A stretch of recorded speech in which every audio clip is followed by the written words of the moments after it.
and welcome to tonight's Coffee with Keith webinar. It's been a while since we've seen all of you, and we've missed you. My name is Amy Gruber, and I have the pleasure of leading admissions and marketing efforts at TASIS Portugal. And it's been a wicked busy summer, as they say in my home state of New Hampshire. We're excited to welcome 500 returning and new students next month. Tonight's webinar introduces our fabulous new performing arts faculty, Erica Amaro, dance and music teacher, Daniel Duarte, drama and theater arts teacher, and Diogo Gomes, music teacher. As always, we will provide an opportunity for questions at the end of the webinar. Please submit your questions at any time using the Q&A feature within the Teams application. And I will be glad to field those questions at the end. Please keep the questions focused on the topic of tonight's webinar, which is the Performing Arts at TASIS Portugal. We have a very robust back to school newsletter going out tomorrow, which is chock full of information that you need to know about the start of the school year. And as always, don't reach out to us if you do have questions. The producer tonight is Andrea Balaj, Director of Studies, who oversees, by the way, all music and fine arts activities. So she is also here, should you have any questions that you would like to direct toward the chief. Meanwhile, without further ado, oh, she's shaking her head, but we're going to send them to her anyway. Meanwhile, without further ado, as always, it's my pleasure to introduce TASIS Portugal's headmaster, Keith Chiquin. Thank you, Keith. Thank you, Amy. Good evening and welcome back to Coffee with Keith, Year 3, Episode 28, in case you're following on Netflix. My name is Keith Chiquin, Headmaster at TASIS Portugal, and this is Coffee with Keith, the Summer School Edition. And just to clarify what Amy said, we haven't really missed you that much. All right, first of all, we'd like to welcome back our founding families and welcome our new families and friends. I hope you're enjoying a pleasant and relaxing vacation.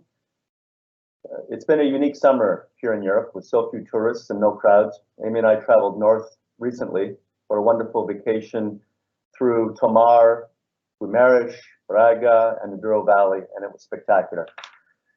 In case you're wondering, summer at TASIS has been a busy one with 200 students in each of our summer school weeks. That was a month-long course, or program, I should say. And of course, we're working around the clock on our new construction to ensure readiness for September. We've also hired the final few staff members, bringing our total staff to 92 with 37 new teachers. This group is starting next week for their orientation, and I think you're going to be very impressed with the quality of the teachers we've hired. Among that group, we've hired 3 new performing arts teachers, and they have agreed to join us this evening. Before I introduce them, however, I will say a few words as is customary. To our new families, we say welcome to TASIS. We are excited that you have chosen our school to educate your children. I had the pleasure of meeting many of you over the last few months, and I was always left with the same nagging question. Why are you considering any other school? We're also proud and excited to welcome back our founding families who had the faith 1 year ago to enroll their children at TASIS. And shockingly, 95% of you have elected to return. And as great as our first year was, to be honest, we're not anxious to relive it. It was extraordinary in so many ways. However, we are really excited about year 2, about our incoming faculty, about our programming, and about our physical plan. I'll talk about that very briefly.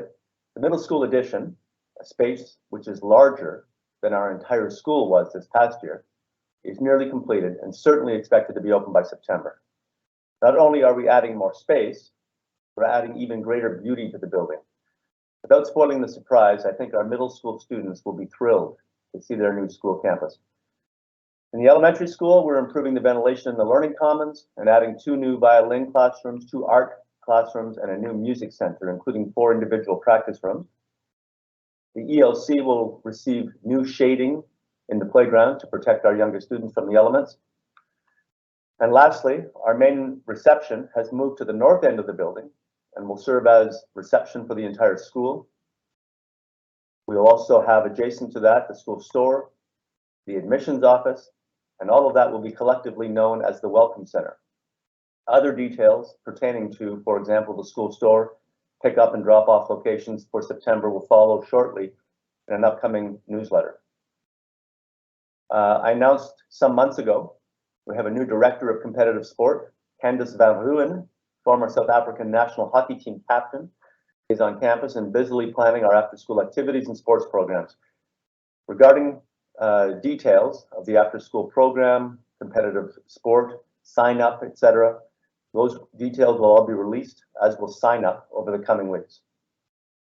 Excuse me. For the full list of our new staff, please visit their biographies on our website. Our new teachers begin their professional development training on Monday, with our full faculty on site the following week for 2 more weeks of professional development and preparation for the school year. Now, you've heard me ad nauseum boast about the quality of our teachers, and I will do it yet again this evening. This new crop of teachers is as strong, arguably stronger in some areas, than last year's amazing group. And I can certainly say that considering the group I'm about to introduce, we have significantly expanded and improved our performing arts faculty for the coming year. All you budding musicians, thespians, and performing artists out there, you're surely going to enjoy tonight's webinar. First, to teach music and dance in our Early Learning Center, as well as ballet in the Tassis Dance Academy, we welcome Erica Amaro. Erica is a graduate of the National Conservatory of Lisbon. She holds a diploma of higher education in musical theatre from the London Studio Centre. She taught ballet, point work, stretching, ballet repertory, contemporary dance at Projeto Dançar in Lisbon for 7 years. Simultaneously, she launched the Oh My Ballet studio in Carcavelos, teaching ballet and stretching to adults. Her most recent experience is teaching musical theatre repertory at Lisbon Montessori School Cascais. Erica's own professional dance resume includes roles in numerous ballet and musical productions. Her theatrical roles include playing Mia Farrow in Sinatra Blue Eyes and Ariel in Footloose at Teatro Tivoli in Lisbon, and Cha-Cha in Greece at Jersey Opera House. That's the Isle of Jersey, not the state. Erica also played the role of Penny Landgrabber in the comedy Murder at the Manor, although Music at the Manor sounds interesting, and was resident actress in the Avalon Theatre, performing on many stages in Portugal and Spain. But that's not all.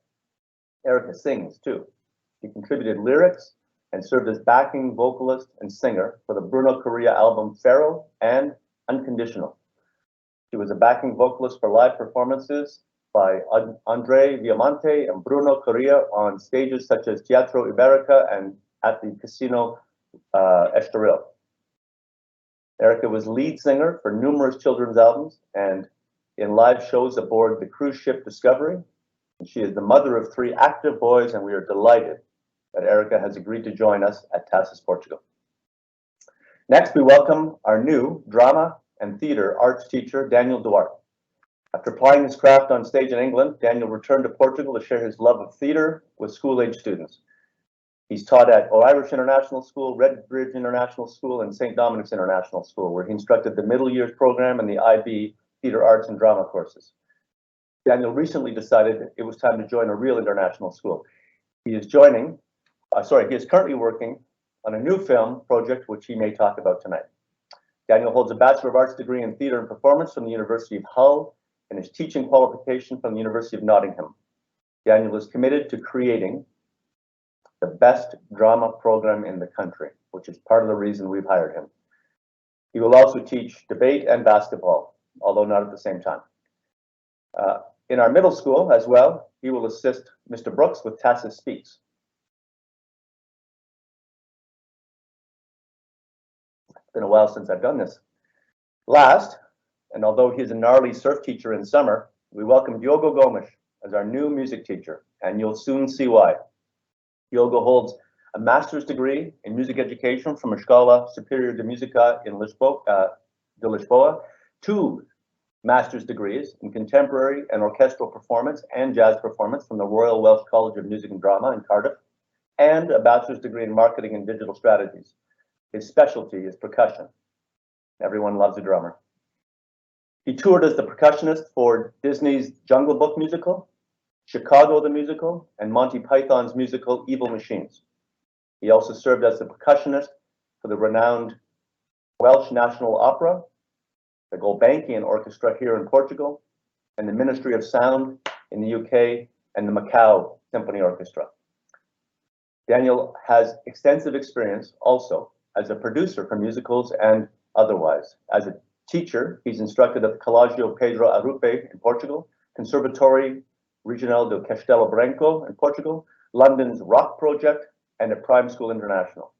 And if that's not enough, he was recently selected to lead the Irish municipality's Social Culture Exposition for their application for the European Capital of Culture for the next 5 years.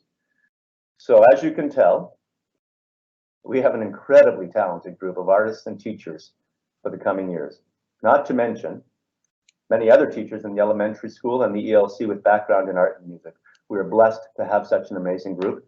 So let's meet this group who've agreed to join us this evening. I've got some questions lined up and we'll jump in as soon as I can find them. All right, here we are. All right, folks, you can unmute, get ready. You know, performing artists, they always love a stage. The debut is always the highlight. First, I'm going to ask each of you to answer the question, and we'll go in ascending order, starting with Erica, Daniel, and then Diogo, because that's the order I can see you on my screen. So first of all, please talk about your background and your discipline, and I've done a bit of that, and your experience in teaching in particular in this area. And it doesn't have to be long because I've kind of highlighted it already, but just a few snippets of what you love about being a teacher and how you tied your background in performing arts to your teaching. Erica, over to you. Hi, everyone. Thank you for watching. Keith mentioned, I think, most of my CV, so I don't want to go on and on about it. But it's basically all of the performing arts, a little bit of everything, really. I started off as a ballet and contemporary dancer, but then after I had my course in London Studio Centre, I also worked as an actress and a singer as well. And teaching became only after I became a mother. So that was in 2013. So in 2014, a few months after giving birth, I went back to teaching. I didn't want to go back to performing arts because it would be tough to have both maternity and being on stage at the same time. It would be very, very rough. And also, you know, age counts a lot when you're on stage, especially for women. It gets more and more difficult. And so I went into teaching. At first, those were the main reasons. It was to be at home with my son, because I was teaching in the evenings. So it allowed me to be with my son during the day and work at night. But it was amazing to find out that I could get so much from teaching, more than I could give, which I didn't expect at all. But I really enjoy having the chance to give knowledge to someone else and to help them become greater in whatever they do, whether it's dancing or singing or acting. So that was a really, really huge surprise for me. And so that's what I've been doing for the last 7.5 years. Great, thank you, Erica. And you know what? I think it's terrible how few parts there are on stage for pregnant women. Daniel, over to you.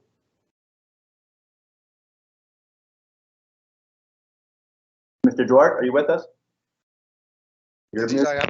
Oh, there you go. Okay, please. Same thing. Just a quick synopsis of how the background in your art has helped you and led you into teaching. Well, first off, hello to everybody watching. As a student back when I was at school, I always loved the performing arts, being part of the production in any way possible, either if it was backstage or helping design the sets or performing in it or helping in direct it. It's always something that I've enjoyed thoroughly. To be part of something very big and be a part of a giant sort of framework of art, I think there's nothing better than that. And so when I finished school, I went to study theatre and performance at the University of Hull. And after doing that for 3 years and performing every year that I was there and getting to meet a lot of interesting people who helped broaden my horizons quite a lot in terms of the way I viewed art, I decided to go to Manchester and start off freshly off the bat as a performer and working backstage. It was great fun. I did learn a lot. However, it was something that I found very difficult to be away from home. And so when I returned back home, I didn't really know many of performing arts areas around here as I went straight to the UK right after school. So we started, a bunch of friends of ours, to create small pieces, skits, as you'd call them. And I started helping them as they'd never really done any performing arts, but were very eager to try how to act and perform. And one of them made a passing comment of, well, why are you doing this? Well, you could be teaching as well while you're doing it. I slept on it. I didn't get much sleep that night because I thought that was a fantastic idea. And the very next day, I applied for an internship at OIS, where I shadowed fellow teachers and arts teachers to see whether or not I had what it took. And I instantly fell in love with it. I enjoy teaching immensely, as it's very interesting to see when students come up with new perspectives and ways of thinking, things that you might have thought of in glancing, but they can find such detail and passion in, that it's fantastic. It really is a calling for me to teach, and I enjoy it like nothing else. Excellent. We like that passion. Thank you, Daniel. Now, Diogo, I consider us to be sort of kindred spirits in that you're a highly accomplished percussionist, and I played drums in a high school band 45 years ago. But I still think, you know, we've got a lot. I'd like you to talk a bit about what we've been discussing, how your background in music has led you into teaching, and why you find that interesting. Well, same, like just as everyone else. First of all, hello everyone. Well, I'll pick up on what Erica said, because like you've pretty much said my whole, like my last 10 years of my life for me in like 2 minutes. But yeah, aside from that, so basically, when I did my undergrad in percussion and then my master's degree in musical education, I was a bit like, well, all I want to do this, since I was like 3 feet tall, like I wanted to play the Lion King musical and the Jungle Book musical, and this was all I ever wanted to do, like since I broke my VHS. Like, okay, I'll be straight. Since I broke my VHS of the Lion King. But so as soon as I finished my undergrad and then my master's degree in musical education, and this was at the time that I was teaching music in Castelo Branco, which is almost north of Portugal.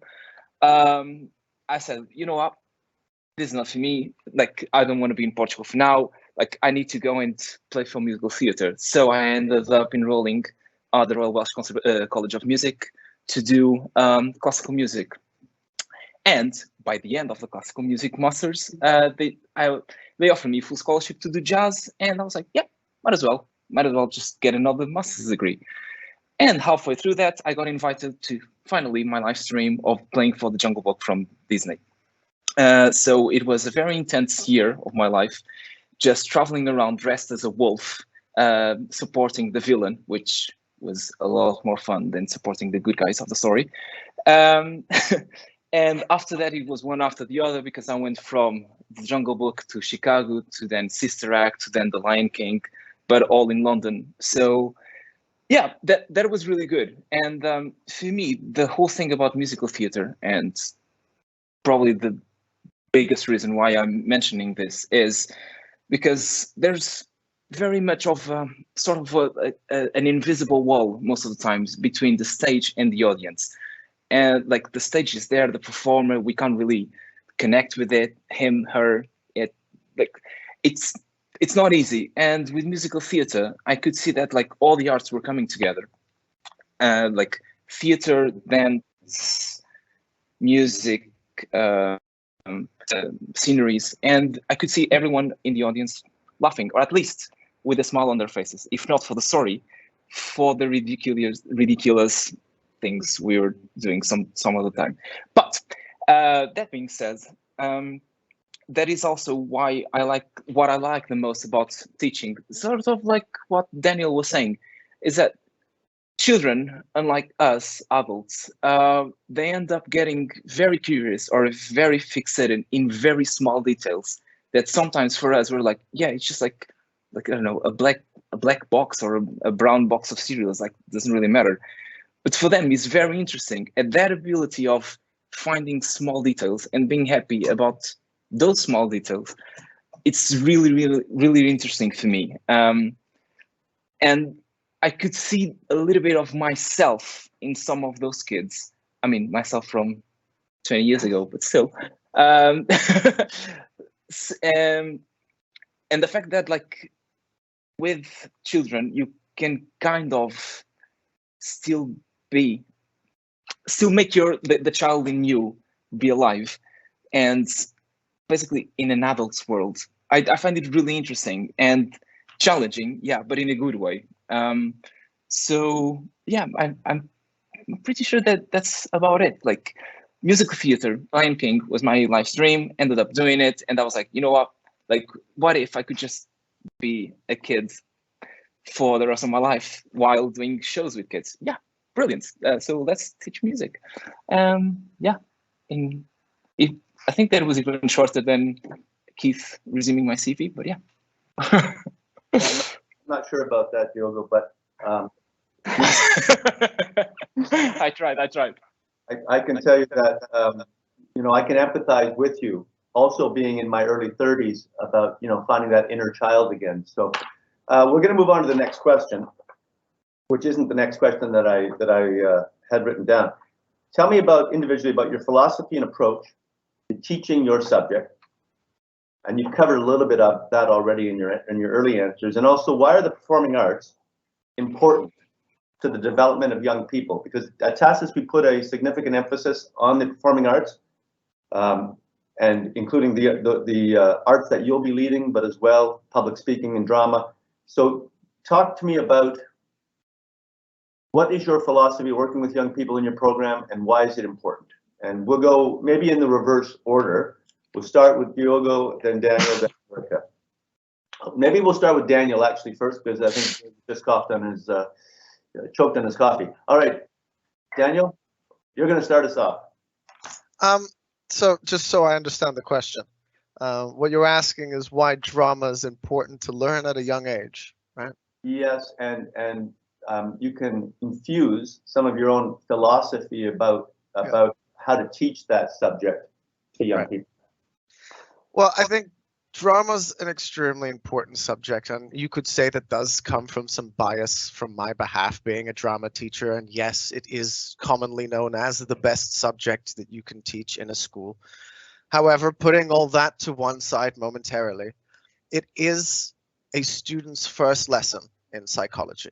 And I know that sounds like a far shot, but hear me out. It's in drama class and within the arts that students begin to understand why they like something. It's easy to point at something and go, well, I like it. But being able to point at something and describe to someone else who doesn't quite enjoy it why you're able to is an extremely important ability that we need in our lives. Not only just for us, but to understand other people's perspectives. In very young kids, it is very normal for them to be puzzled and shocked when one of their friends doesn't love something as much as they do, because that is their world that they live in. So it is a bridging point to expanding one's ideas about anything, really. It's also extremely important for students to do this not only for the performing aspects and the emotional ones we've just discussed, but for everyday life. For example, I'm sure that maybe some of you watching thought to yourselves, well, I don't really like drama. I'm never going to be in a play. I'm never going to be up on stage, so I don't want to do it. However, how many times have you been up on a podium having to speak to your colleagues, to your family, to your friends? Some of you may have to give a speech at a wedding. And this is all part of drama, to be able to captivate someone's attention. I always say that if you're interested in politics, the first place you should start is probably drama lessons. But that's just me. However, when it comes down to my policies in terms of how we really learn drama, it's a collaborative process within everyone in the class. There is group work, absolutely, and you might be in groups of 2 and pairs or 3s or 5s, but it doesn't matter. What matters is the whole classroom getting this together, whether they are in your group or not. That's the whole point of giving feedback, is to help improve someone's nature. It's always, the classroom is always tasked with a problem, and we as a team, not me as a leader, but them as the leaders, will help tackle the problem on how they get to solve the questions and how they find the answers. I am just here to guide them down the right road, really. I like that. Thank you, Daniel. Excellent answer. Now, Daniel, you're an accomplished actor and theater performer, although I bet you don't have 28 YouTube episodes. That's true, Keith, but I will beat you there one day. We'll get there. We'll get there. Don't worry. Don't be intimidated. However, I noticed that you turned 45 degrees to your camera, and I'm wondering if that is a theatrical response that I should learn? Does it make it more effective when you turn? I think it might. You do want to have something they can engage with, right? It is a visual medium. There's a reason why we have the cameras on. You want to give something for them to look at. Right. You know, this is my better side of my face. This one I don't particularly enjoy as much. Well, I guess I'm out of luck in that regard. Erica, we'd love to hear from you. Diogo, I'm assuming you've recovered and will come. Okay. So I'll try to be quick. In all classes, whether it's dancing or music or drama, with young kids, it has to be fun. You know, if it's not fun, then we're missing the point. So I will start there. Without fun, you lose their focus and you just lose them, and that's the end of it. And there is no learning because they're not paying attention. So I would say having fun is the most important thing for me, and it's definitely my approach. Having said that, you need to keep boundaries. So the first thing I do when I meet the students is to sit in a circle and just go through the rules, and then we can carry on and have fun without stepping on anybody's toes. Why are the performing arts important? Oh my God. So I think, especially for, I went into ballet because I was a very shy girl, and I think it helped me a lot to express myself without having to use words, which you need for drama. But with dancing, you can just, be quiet and just go on with your own thing.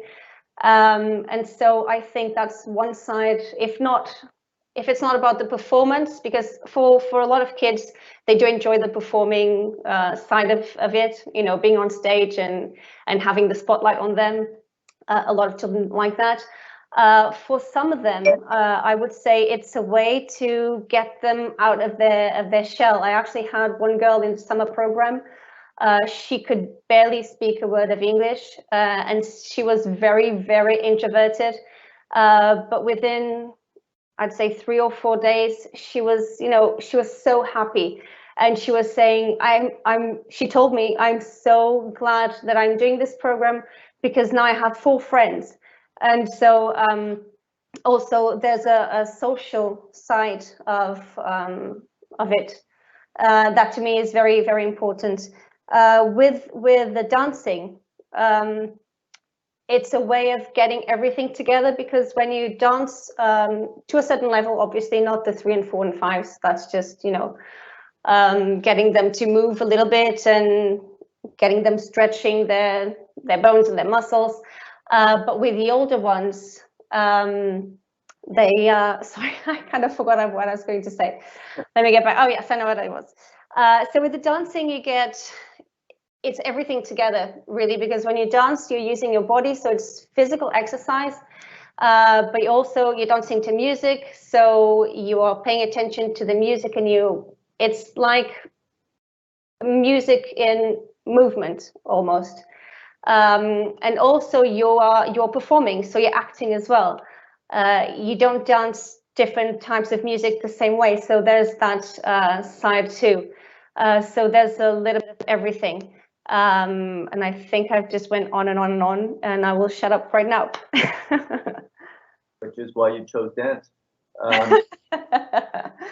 Erica ran a 4-week summer program here at TASIS last month, and I can say that it was exceedingly popular.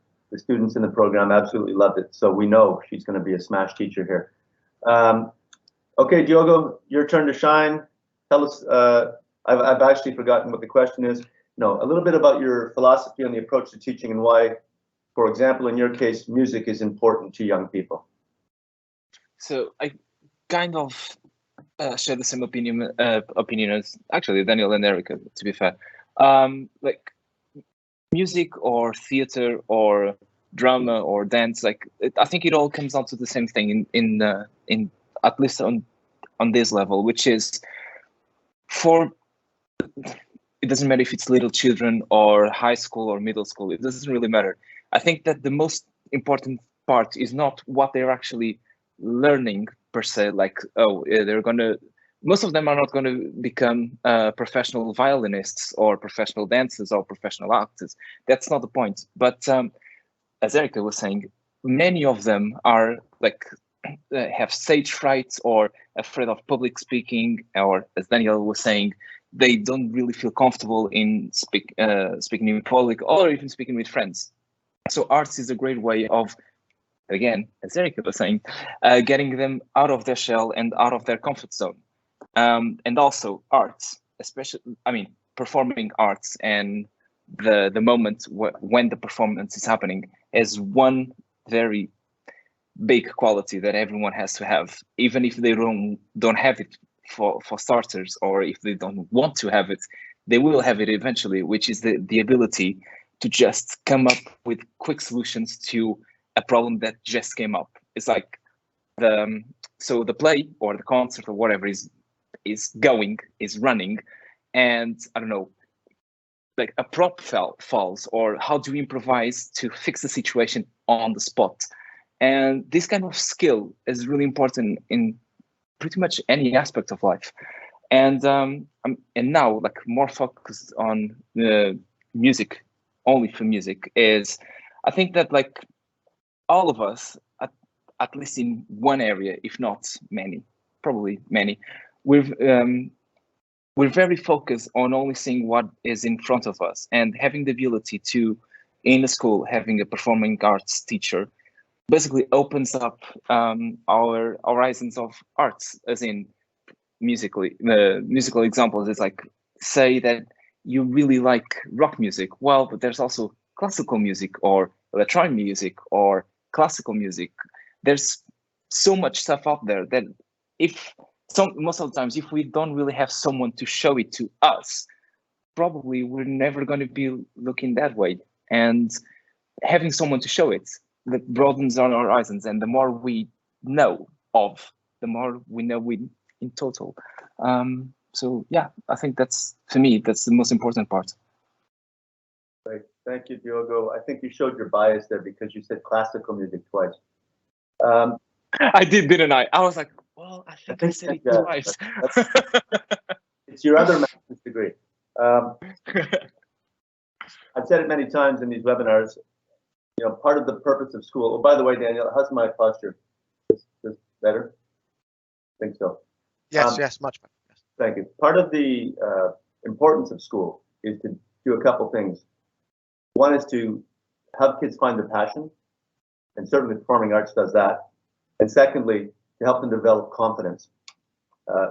We know that young people, by and large, and almost entirely suffer from a lack of confidence during their educational careers, and often it overflows into their adult careers. And we want to make sure that our students have the confidence to, first of all, speak their mind.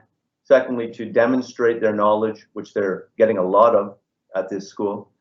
I think the performing arts is fantastic for helping young people to develop confidence. That's why we have so many opportunities for young people to perform. I would guess that every one of our students was on stage last year, and probably many of them up to a dozen times, and including our TASIS Speaks public speaking and rhetoric competition. So it's really important to us, and we're delighted that we all share the same philosophy. I'm going to skip to a question that you may have some ideas for parents. What can parents do to encourage their children to embrace the performing arts? A lot of parents focus on academic performance and getting high grades. A lot of parents really have a bias towards maybe sport, which we know is important, physical activity and sport, but sometimes things like performing arts don't get the attention they deserve. What can parents do maybe to encourage that? Or young people maybe don't seem to be as interested. They like to watch the performance of arts in movies and music, but they don't often see themselves as performing artists. Are there ideas out there for our parents? And we'll start maybe with Diogo, Daniel, and Erica.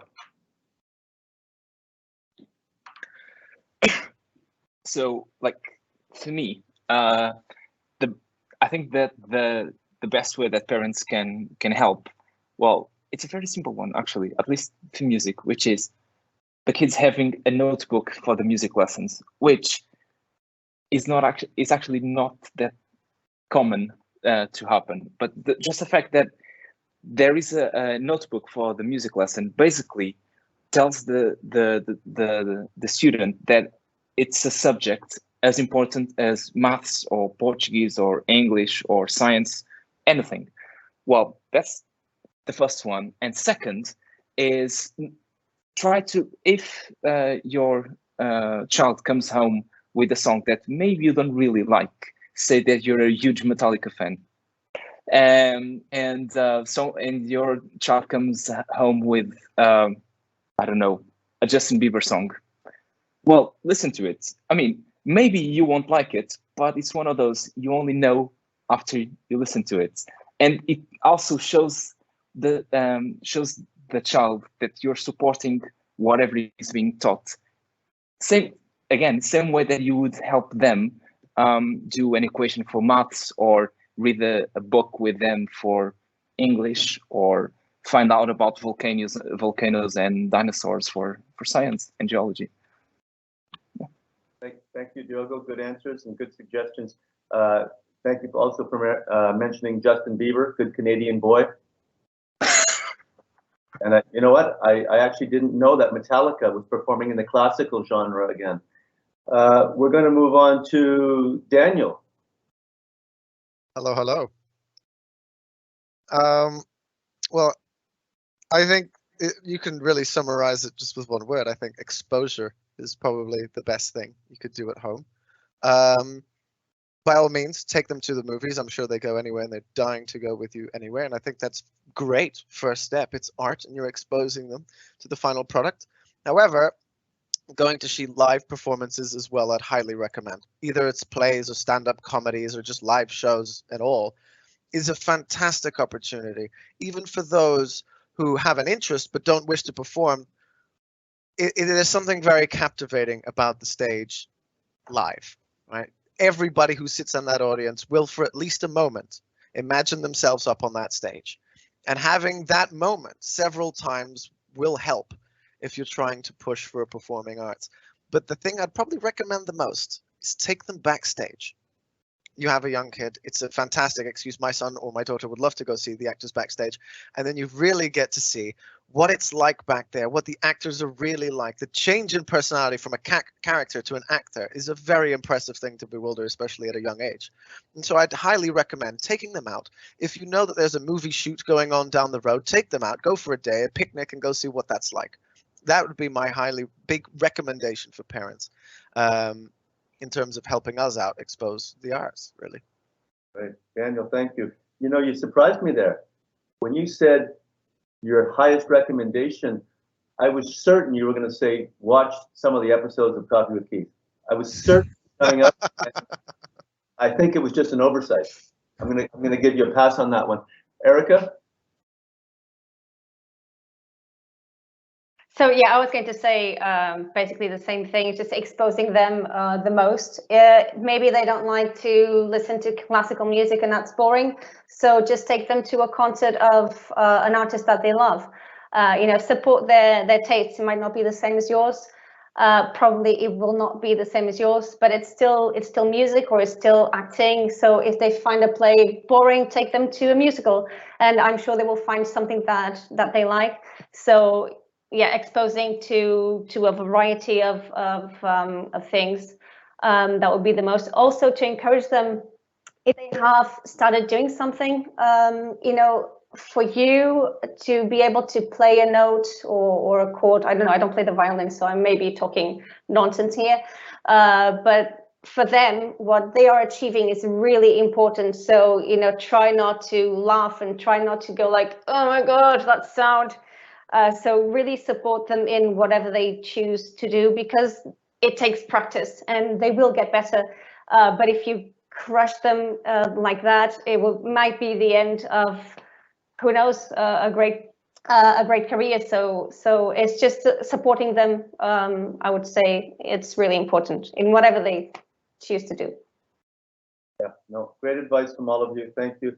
And Erica, don't ever worry about talking nonsense. There's a lot of it on this show. No, but as an aside, I was recently with my youngest son, and he was listening to music that I wouldn't normally listen to. He really loves Kanye West.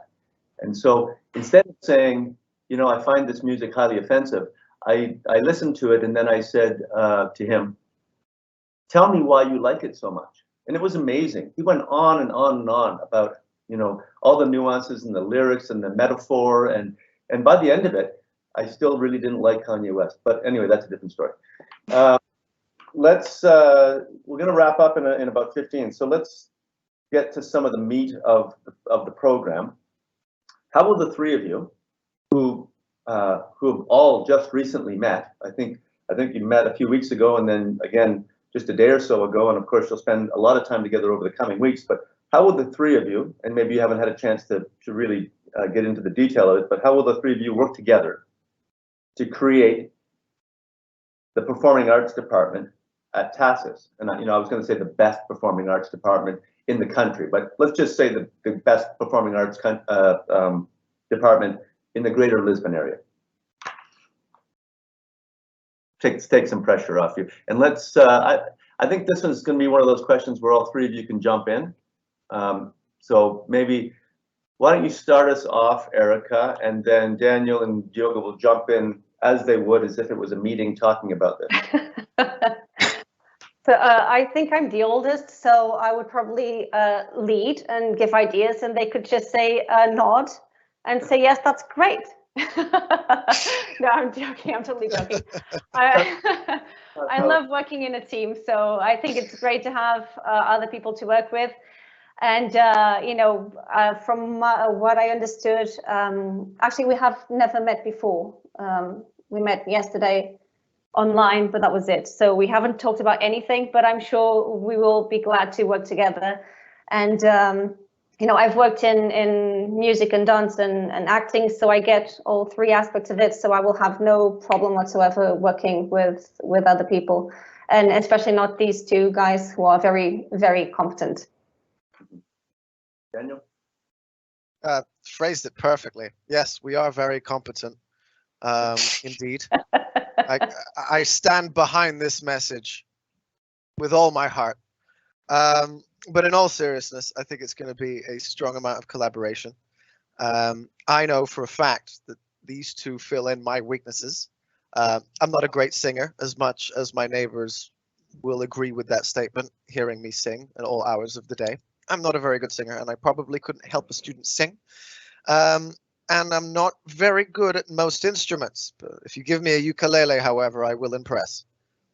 So we have one and the other who can really help out.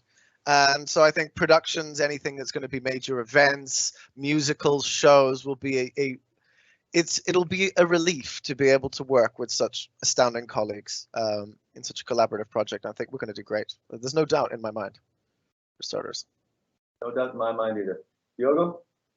Yeah, I was gonna say the same as Daniel. Being the last one is tough because you basically end up being like, yeah, agree with everything. No, the fact that it's a specialist for each specialty ends up taking a lot of pressure out of our shoulders, and you can just say, look, I understand nothing about this. Can you do it, please?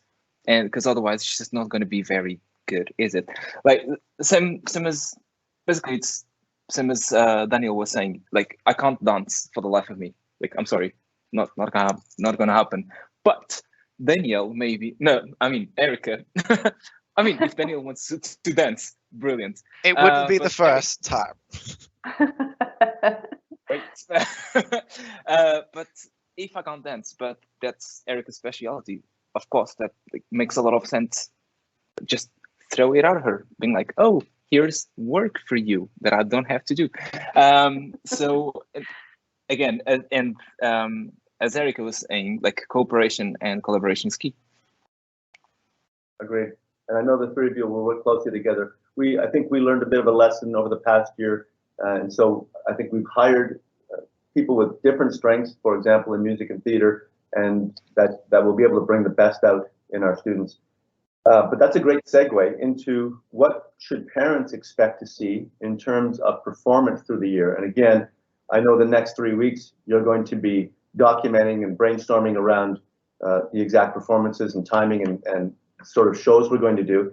And of course, you're all aware of our assemblies because you've seen them, where we have numerous student performances in all the genres of the performing arts. But do you have any plans or ideas for performance for this coming year? Well, there's a lot of open-ended at the moment. Okay, go ahead, Daniel. I was going to say, Daniel, you go first, but you go ahead. Perfect. Great minds think alike, Keith.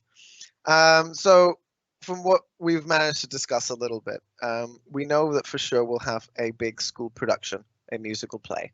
We'll also have a Christmas show.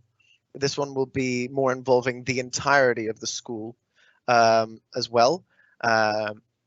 Each class will be performing or be doing a small part in turn with something that they have learned as well, whether it be Shakespeare or British theatre or mime or related to what they've been learning in class, of course, so they can essentially show us what they've learned through a performance. Okay. You want to jump in? I know you don't like to go last, Diogo, so why don't you jump in? Okay. So for this year, yeah, I would subscribe to what Daniel was saying and do like a musical production by the end of the year and a more of a Christmas carols sort of show for, well, Christmas. Halloween maybe with Christmas carols, who knows, be different. And in a more of a long-term project, as in like 3 to 5 years, actually have a full-scale production of a musical, but not only actors, but with live music, and not only a 4-piece band with bass guitar and drums, but actually a tiny orchestra playing the musical part, the musical parts for the musical theater show, and also if that comes to fruition, which is the plan, to actually have like a small chamber orchestra for the school. Yes, agreed with all of those points, Diogo. I'm surprised though that you haven't mentioned that, of course, we will be performing The Lion King. But I swear that I actually thought you were going to say playing Metallica with an orchestra. I swear I thought that. I was saving that one. Erica, as the most senior and leader in the group, how would you? What are you going to dictate for? Well, all of what they mentioned already, but also a ballet with tutus and a lot of glitter, obviously. Yes, I'm looking forward to seeing Daniel in that. We're not fielding questions tonight. It's a pas de deux, though. It's Diogo and Daniel. Oh, okay, good, good.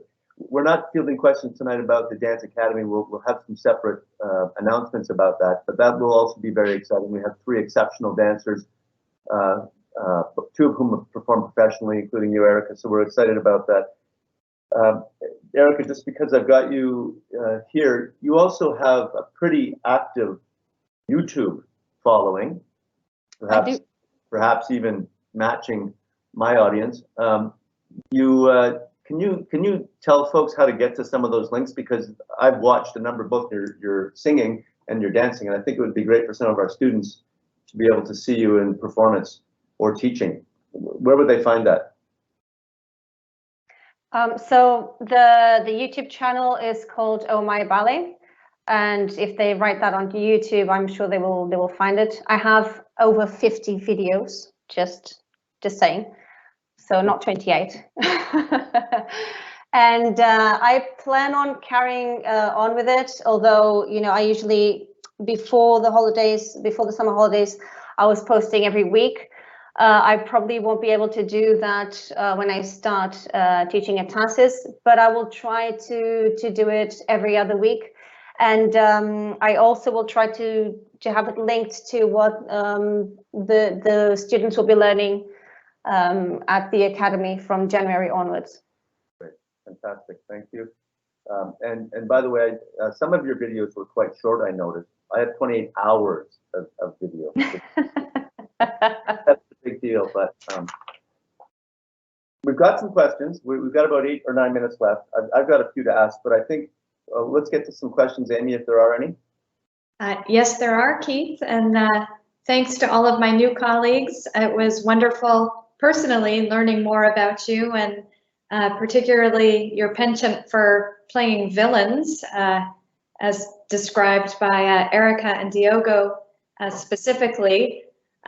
Keith also channels his inner Dr. Evil from time to time, and the villains of the world. But we do have some great questions. I'm going to go to a question from one of our students first, one of our founding students who will be in 8th grade this year.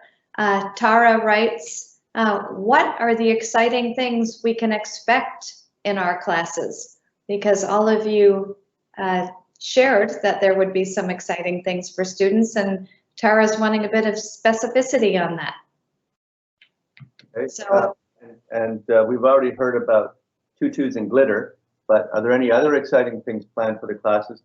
And again, I know that that we have a curriculum to teach, but there's probably some specialties that you all I think ascribe to that might be worth Tara hearing. Who wants to go first? Diogo. Can I go first? Okay. Then we'll say yes. So to me, hi Tara, first of all.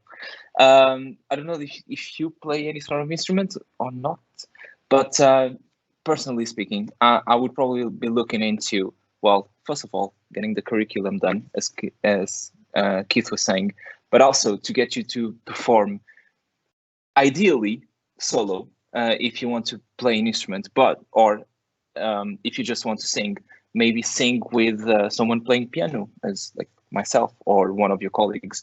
And that would be, at least for the first term, so October till December, that would probably be what I would be aiming for, if you'd so like it.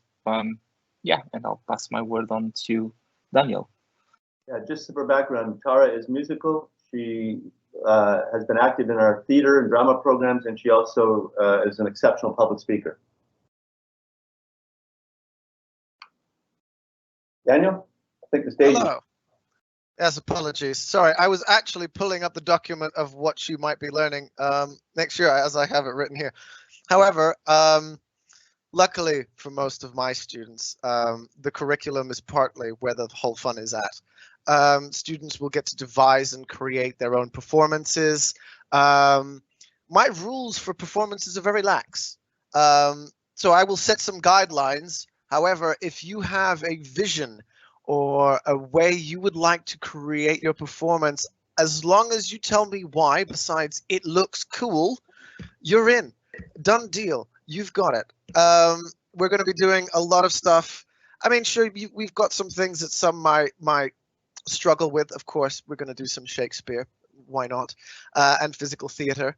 We're also going to look at many other practitioners, but hopefully as well, as the years progress, we'll hope to do some filming and editing. And essentially, you guys will be able to make your own movies. Great. Thank you. Thank you, Daniel. Erica? Yeah, so Tara, if you go into the dance academy as an 8th grader, you will get the chance to wear point shoes. So that's something to look forward to. I think all dancers that go into ballet, they want to try point shoes. So if you're going to the dance academy, that's something that you will be doing definitely. Yeah, Tara, you're going to love that. I've been wearing them around the house for the last few months. They're a lot more comfortable than they look. And that is a fantastic segue, Erica, one of our founding moms, Samantha, mother of Peter and Lexi, wrote wondering about the Dance Academy and when we will see it. So Keith, if you will make mention of that, that would be fantastic. Yeah, and it's with apology that I talk about the Dance Academy's postponement. We're building the dance studio, and we're also building about 35 other things in the school right now, and we're going to be late on the development of the Dance Academy. It won't be ready for September. It will be ready shortly thereafter, but we're going to take the first semester to do some publicity around the dance program, allow students to speak with the instructors to find out what the program is really about.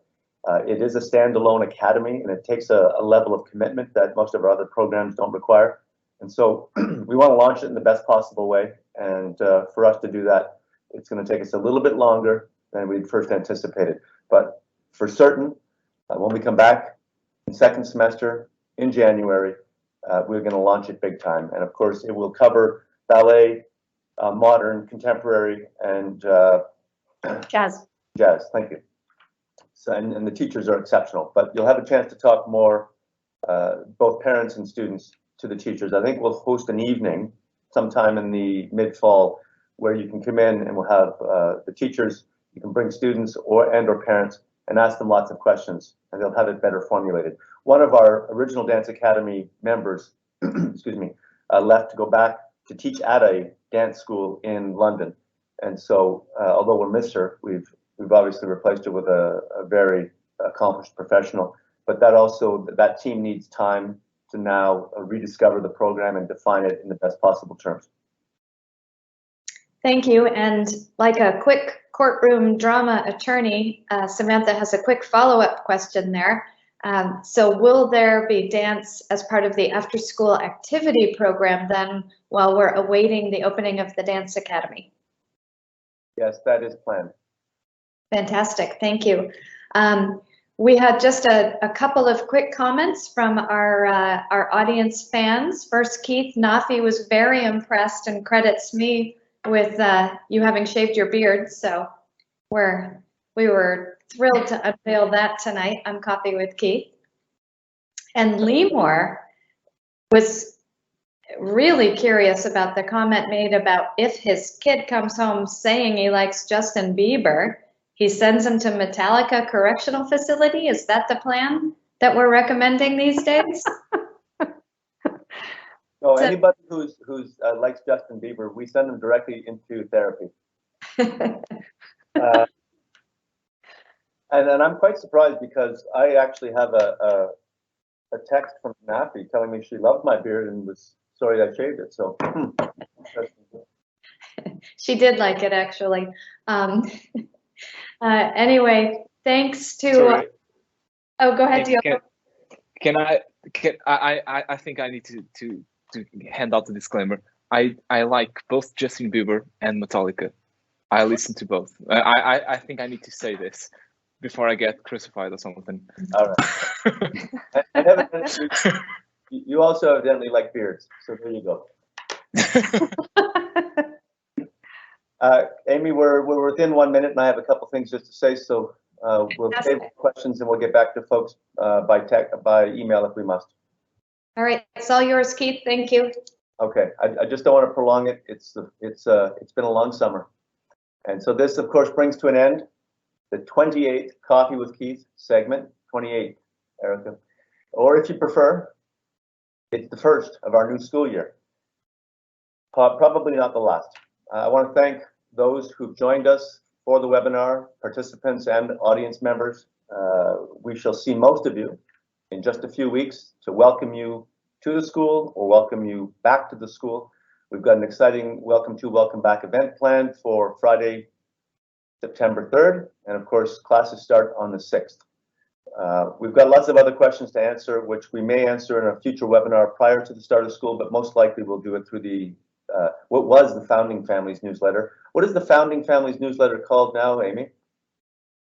That has not yet been revealed, Keith. All right. Kind of like the house names, which we'll have the big reveal very shortly. To all of you, stay safe. We'll see you all again very soon. Good night. Go Knights.